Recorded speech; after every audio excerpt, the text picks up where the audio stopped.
డబ్బు, అనారోగ్యం, ఉద్యోగం, వ్యాపారం, అప్పులతో బాధపడుతున్నారా? మీకోసమే launch your future program. Hello Malathi. Hi. So Rajasthan హైకోర్టులో మనకి రీసెంట్గా ఒక న్యూస్ విన్నాను. అదేంటి అంటే కోడలు వాళ్ళ మాయకి ఫాదర్ ఇన్ లాకి మెయింటెనెన్స్ ఇవ్వాలి అని చెప్పేసి. సో ఇలా ఒక అంటే హస్బెండ్స్ మనం వైఫ్స్ అడగడం అనేది కామన్, లైక్ మెయింటెనెన్స్ అడగడం వైఫ్స్ హస్బెండ్ అనేది కామన్. ఇది రివర్స్గా కోడలు వచ్చేసి లైక్ మాయకి ఇవ్వడం అనేది ఇలాంటిది ఏమైనా రూల్ ఉందా అసలు? రాజస్థాన్ హైకోర్టులో కొత్తగా ఒక తీర్పు వచ్చింది October 25th, మొన్న రీసెంట్ గా 25లో. ఓకే. జోధ్పూర్ బెంచ్ ఇచ్చింది అనమాట ఈ తీర్పు. ఏమనంటే కోడలు వాళ్ళ సొంత మామయ్యకి అంటే ఫాదర్ ఇన్ లాకి మామయ్య గారికి 20,000 ఎవ్రీ మంత్ మెయింటెనెన్స్ ఇవ్వమని చెప్పేసి. సో ఇక్కడ కేసు వేసింది వాళ్ళ ఫాదర్ ఇన్ లా, కోడల మీద కేసు వేసింది. ఏంటంటే ఏం పట్టించుకోవట్లేదు కోడలు అని చెప్పేసి. బట్ ఈ స్టోరీ ఏంటో విందాం. ఫస్ట్ స్టోరీ విన్న తర్వాత ఏంటో అర్థమవుతుంది కదా. సో ఇక్కడ ఏమైంది అంటే ఇప్పుడు ఎవరైతే కోడలు ఉందో వాళ్ళ హస్బెండ్ చనిపోయాడు. సో చనిపోయినప్పుడు ఆ హస్బెండ్ కి గవర్నమెంట్ జాబ్ ఉండింది. గవర్నమెంట్ జాబ్ ఉంటే ఆ గవర్నమెంట్ జాబ్ కంపాషనేట్ ఉంటాయి కదా, ఈ జాబ్స్ ఉంటాయి కదా, అలా ఆ హస్బెండ్ నుంచి వైఫ్ కి వచ్చింది. సో వైఫ్ కి వచ్చినప్పుడు తీసుకుంది హస్బెండ్ జాబే కదా. అవును.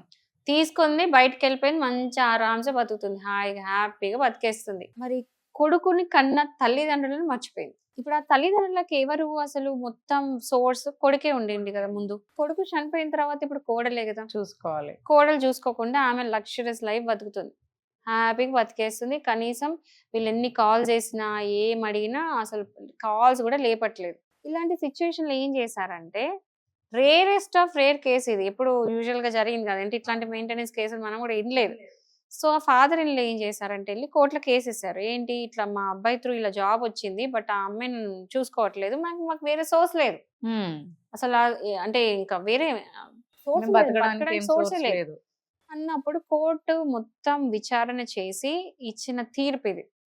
ఇది ల్యాండ్ మార్క్ కేసు అనుకోవచ్చు. ఎవరికైనా ఇలాంటి ఫ్యూచర్ లో ఎవరికైనా ఇలాంటివి ఉంటే ఈ కేసును యూజ్ చేసుకోవచ్చు, ఒక రిలవెంట్ కేసు లాగా. సో ఏం చూసిందంటే కోర్టు ఇక్కడ, ఇప్పుడు ఆ పేరెంట్స్ కంటే ఆ కొడుకు వచ్చినాడు, ఆ కొడుకుతోని ఆమెకు జాబ్ వచ్చింది, అంతే కదా. ఒకవేళ ఆ కొడుకుని పెళ్లి చేసుకుని ఉండకపోతే ఆమెకు జాబ్ వచ్చేది కాదు. ఆ కొడుకు త్రూ వచ్చినప్పుడు ఆ కొడుకు వాళ్ళ పేరెంట్స్ కూడా ఆమె అంతే రెస్పెక్ట్ ఇచ్చి ఆమెకి ఆ పేరెంట్స్ చేయాల్సిన డ్యూటీ ఆమె చెయ్యాలి. అది కూడా ఎట్లాంటి పరిస్థితుల్లో, కనీసం వాళ్ళకి వేరే సోర్స్ లేదు బతకడానికి, ఈమె పెట్టకపోతే వాళ్ళు తిండి కూడా లేదు. అలాంటి పరిస్థితులు కనీసం ఆదుకోవాలి కదా, ఎట్లీస్ట్ ఆ రెస్పెక్ట్ తోని. మా హస్బెండ్ వాళ్ళ హస్బెండ్ వాళ్ళ పేరెంట్స్ కి ఇవ్వడం తప్పే లేదు కదా, ఇంకా వాళ్ళతో వచ్చిన జాబ్ కదా. అలాంటిది ఆమె కనీసం కాల్స్ కూడా ఎత్తకుండా ఏం పట్టించుకోకుండా వెళ్ళిపోయి ఆమె లైఫ్ హ్యాపీగా బతుకుతుంది అని చెప్పేసి కోర్టు ఇలాంటి అంటే కోర్టు ఇట్లాంటి ఇవ్వడం కూడా షాకింగే.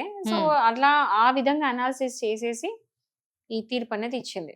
సో ఇప్పుడు ఆ కోడలు వాళ్ళ మామయ్యకి 20,000 ఎవ్రీ మంత్ మెయింటెనెన్స్ పే చేయాలి. సో ఇది ఓన్లీ అక్కడేనా, మన దగ్గర కూడా వర్తిస్తుందా? ఇలాంటి ఎక్కడైనా వర్తిస్తుంది. ఇప్పుడు చూడండి, ఒకటి ఏంటంటే ఇప్పుడు జనరల్ ఏంటంటే ఒకటి ఉంటుందండి, ఇప్పుడు మన స్టేట్ లో మన హైకోర్టు ఒక డెసిషన్ తీసుకుంటే అది మనకు అప్లై అవుతుంది. ఏపీకి అవుతుంది, రాజస్థాన్కి అవుతుంది.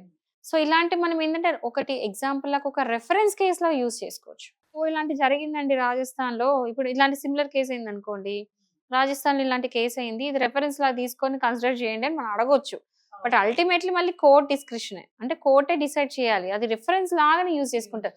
సేమ్ డిట్టో అట్లాంటిదే జడ్జిమెంట్ ఇవ్వు అంటే ఇవ్వరు, ఎందుకంటే సేమ్ క్యాడర్. ఇప్పుడు Rajasthan high court is equal to Telangana high court is equal to AP, అన్ని హైకోర్ట్స్ ఈక్వలే.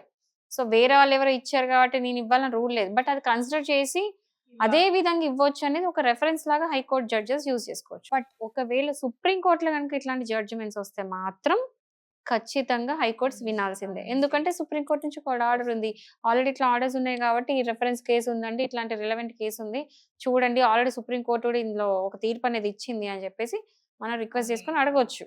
అది మనకి అన్ని స్టేట్స్ కి వర్తిస్తుంది, అన్ని స్టేట్స్ కి కూడా వర్తిస్తుంది. బట్ ఇక్కడ ఏంటంటే మనం తీసుకోవచ్చు, తీసుకోపోవచ్చు, ఎందుకంటే వాళ్ళు చేసిన ఇంటర్ప్రిటేషన్స్, వాళ్ళు చేసిన అనాలిసిస్ సేమ్ అదే విధంగా ఈ వేరే స్టేట్ జడ్జెస్ కూడా చేయాలని రూల్ ఎక్కడ లేదు. సో అలా చేయాలి, ఖచ్చితంగా అదే తీర్పు ఇవ్వాలని లేదు. బట్ ఒకటి రిఫరెన్స్ లాగా మాత్రం తీసుకోవచ్చు. ఇలాంటిది ఒకటి అయిందండి. ఇంకోటండి, ఇలాంటి కేసెస్ లో ఇప్పుడు ల్యాండ్ కేసెస్ కావు ఇవి, సివిల్ కేసెస్, క్రిమినల్ కేసెస్ కావు ఇవి, ఫ్యామిలీ మ్యాటర్స్ లో యూజువల్లీ ఏంటంటే కంప్లీట్లీ లాకి స్టిక్ ఆన్ అవ్వరు.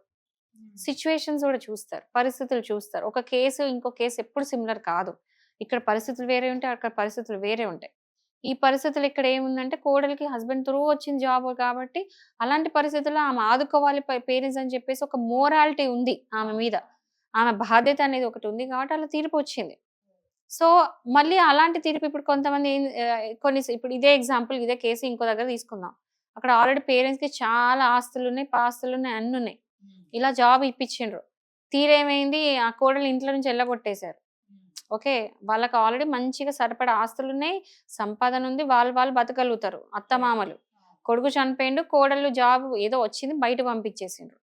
అప్పుడు మళ్ళీ వెళ్ళి అత్తమామ నేను కేసు పెడతాను, నాకు ఇట్లాంటిది ఒక కేసు ఉంది కదా, నేను వెళ్ళి పెడతాను కోడల మీద, నాకు మెయింటెనెన్స్ నుంచి 20,000 ఇయ్య అనడానికి అడిగితే అప్పుడు అది వర్తించదు కదా. అంటే సిచ్యువేషన్ టు సిచ్యువేషన్ మారిద్ది. అంటే అన్ని సిచ్యువేషన్స్ ఒకలాగా ఉండదు. సో అక్కడ వాళ్ళ పరిస్థితులు, పీపుల్ అన్నిటిని అనాలిసిస్ చేసి లాని దృష్టిలో పెట్టుకొని జడ్జిమెంట్స్ అనేది ఇస్తారు ఏ కోర్ట్ అయినా కూడా. సో ఒకటి ఉంది కదా అని చెప్పేసి నేను పోయి వేసేస్తా అనడానికి ఉండదు.